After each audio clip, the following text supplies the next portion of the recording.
মৰমৰ ছাত্ৰ-ছাত্ৰীসকল তোমালোকে ইতিমধ্যে জৱাহৰ নবোদয় ক্লাছ 6 ৰ এন্ট্ৰেন্স এক্সামটো পাছ কৰিছা অৰ্থাৎ তোমালোকে এডমিশন ল'ব পাৰিবা এতিয়া সো তোমালোকে জৱাহৰ নবোদয় ক্লাছ 6 ত এন্ট্ৰেন্স পাছ কৰাৰ পিছত এডমিশন ল'বৰ কাৰণে কিছুমান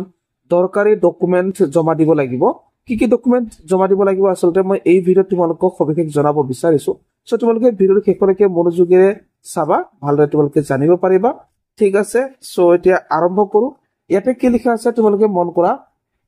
কৈছে যে checklist of documents for the admission of class 6 student so class 6 ৰ ছাত্ৰ-ছাত্ৰীসকলৰ কাৰণে ডকুমেন্টস কি লাগিব ইয়াত আমাক দিছে সো ইয়াতে যদি প্ৰথমতে যদি চাও প্ৰথমতে ইয়াত লিখিছে যে এক নম্বৰতে আছে আধাৰ কাৰ্ড কি লাগিব আধাৰ কাৰ্ড লাগিব ঠিক আছে তাৰ পিছতে PEN number permanent education number এই পেন নাম্বাৰটো ক'ত পাবা তোমালোক এই পেন নাম্বাৰটো তোমালোকৰ স্কুলত পাবা স্কুলৰ সাৰ বাইদেৱে তোমালোকক পেন নাম্বাৰটো দিব ঠিক আছে তাৰ পিছত বাৰ্থ সাৰ্টিফিকেট তোমালোকৰ থাকিবই ঠিক আছে তাৰ পিছত আহিলে ৰেসিডেন্স সাৰ্টিফিকেট সো ৰেসিডেন্স সাৰ্টিফিকেটৰ কাৰণে তোমালোকে আবেদন কৰিব লাগিব পাবা তোমালোকে উলিয়াব লাগিব ঠিক আছে তাৰ পিছত SC ST OBC certificate from competent authority issued by DC ADC SDO গতিকে তোমালোকৰ কাষ্টৰ সাৰ্টিফিকেট লাগিব ইয়াত এসসি এসটি ওবিসি সাৰ্টিফিকেট তাৰ মানে হৈছে কাষ্টৰ সাৰ্টিফিকেট তোমালোকে উলিয়াব লাগিব ঠিক আছে তাৰ পিছত disability certificate if required disability certificate তো সকলোকে নালাগে যদি তোমালোকৰ ডিসেবিলিটি হিচাপত পাস কৰিছা তেতিয়াহলে তোমালোকে ডিসেবিলিটি সাৰ্টিফিকেট দিব লাগিব ঠিক আছে তাৰ পিছত আহিলে ৰেসিডেন্স সাৰ্টিফিকেট তোমালোকে উলিয়াব লাগিব ফৰ্মখনত আছে মই ফৰ্মখন আসলতে কেনেকৈ ফিল আপ কৰিব লাগিব সকলোবোৰ লৈ ইতিমধ্যে ভিডিও বনাইছো তোমালোকে ভিডিওটো চাই লবা গোটেই কথাটো ভালদৰে জানিব পাৰিবা ঠিক আছে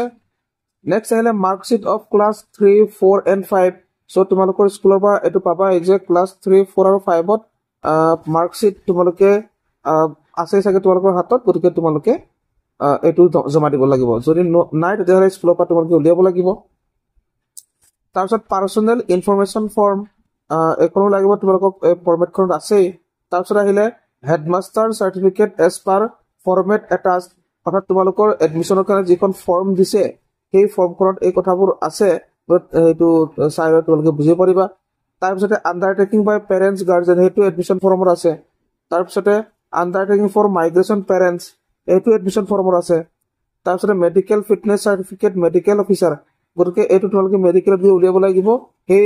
ফৰ্মটো তোমালোকে এডমিশন ফৰ্মত পাবাই ঠিক আছে এডমিশন ফৰ্মখনও ক'ত পাবা তোমালোকে এডমিশন ফৰ্মখন তোমালোকৰ নিজৰ নবোদয় স্কুলত যাবা নবোদয় স্কুলত গৈ পেলাই তোমালোকে এইবোৰ উলিয়াই ল'ব পাৰিবা ঠিক আছে